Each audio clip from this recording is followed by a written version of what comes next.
During the 16-day police operation po ay may mga lumapit po sa PNP na nagsabi po na sila ay nabiktima rin po ni Pastor Kibuloy. So we are documenting those complaint at without revealing the identities of the possible victims po, we are now on the process of documenting those additional complaints po. Mga ilan yun?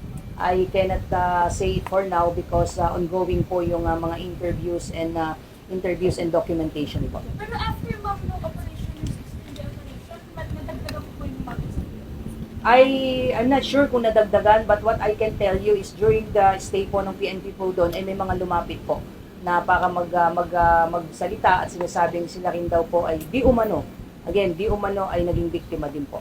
Ano pong going to get the reward? Sorry. Biktima na. They were also victimized by Pastor Kibuloy allegedly. Paano po? They were also inabuso din daw allegedly. Nagsumbong sila after mahuli.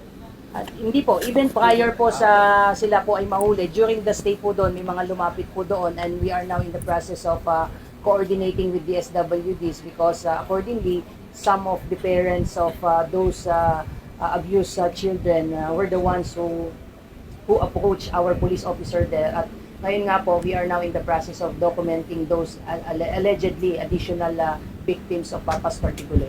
Ano mga ages nito, Fernan? I don't have any details yet, sir. Particularly. But even how many of those are minors. So antayin po natin, sir, kung ano po ito. But I was made to understand na may mga lumapit daw po. Mama, type of abuse? I really cannot tell you what type of abuse ang kanilang naranasan po until such time na mabasa ko po yung mismong reklamo po nila. But what I can say to you is yun lang po at it was revealed to me na sinabing may mga lumapit po sa ating mga pulis at they were referred for documentation procedure po.